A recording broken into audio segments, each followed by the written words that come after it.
Hello everyone, this is Tengu, and welcome back for some more Dark Souls 3 boss drawings. With the Ashes of Ariandel DLC here, I decided it was time to pick Dark Souls 3 back up and start drawing the newly added bosses to the game.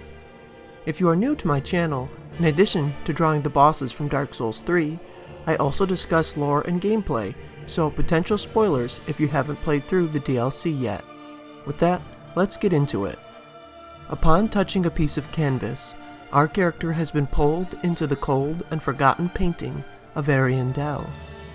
This frozen wasteland is a haven to the forlorn.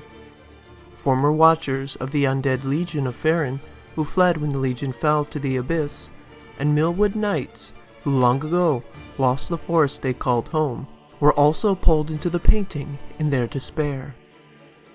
Fighting our way through the frozen tundra, we reach a lone bridge that leads to the Church of Ariandel. There we meet the Lady Frida, who we are told watches over this world, along with Father Ariandel. She tells us our duty lies elsewhere, and to return from where we came, but there seems to be more to this world than meets the eye. There is a settlement down at the base of the mountain, but by cutting the bridge and climbing down it, we discover a new path across the roots of an ancient tree. Here at the bottom, we discover a frozen field filled with strange flowers that have grown on the icy ground. It is here that the grave of a fallen champion sits, and the first boss of this painted world awaits us. The champion's Gravetender sits in front of the gravestone, along with several wolves he commands. He fights with a special paired set called Valorheart, consisting of a broadsword and lion shield. These weapons were once wielded by the champion of the undead match. The champion fought on without rest until he lost his mind. In the end, only his page and a lone wolf stayed at his side. Although only his page, the Gravetender fights with incredible skill. It's best to take out the wolves with him first, so you can focus all your efforts on a single target. Once out of the way, the fight will be much easier, but you will still need to watch out for the unique moveset the Valorheart offers. Watch out for his guard break attack and his quick combos.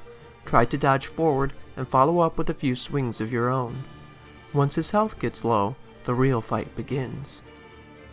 The Gravetender Great Wolf joins the fight, and things will get complicated fast unless you can take out the champion's Gravetender quickly. The Great Wolf has a deadly moveset with incredible reach that will demand all your attention to avoid. The fight is further complicated as the Gravetender switches over to a sorcery catalyst and will fire spells as you deal with the wolf. Try to fight the former page behind the grave in the first half of the fight, and combo him quickly as he calls in the wolf for the second half. If you are quick enough, he will fall as the wolf makes it over to you, and you will have a much smoother time fighting it. The wolf has some strong charging attacks, so stay in close and try to use the pillars when needed. He doesn't have too much health, so stay focused and the fight will be over before you know it. I decided to represent the Millwood Knights by using their armor in the fight. You can pick up this set by climbing the tower guarded by the Millwood Knights firing great arrows. At the very top is the Captain's Ashes, which will unlock the armor at Firelink Shrine. As for our weapon, I thought the javelin would be best. It's a weapon used by the forlorn followers, so it gives those warriors some representation as well. Plus, using the weapon skill to throw the javelin is a ton of fun, and I thought it would make for a good pose in the drawing. Defeating the boss here grants us the champion's bones, which can be burned at the bonfire at Firelink Shrine to unlock the undead matches, the new PvP arena in the game.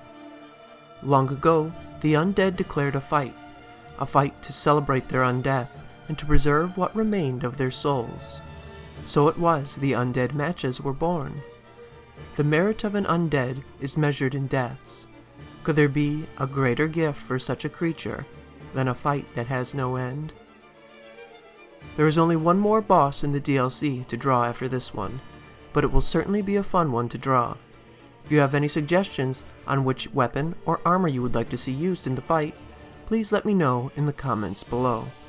As always, thank you so much for watching. I hope to see you in the next video.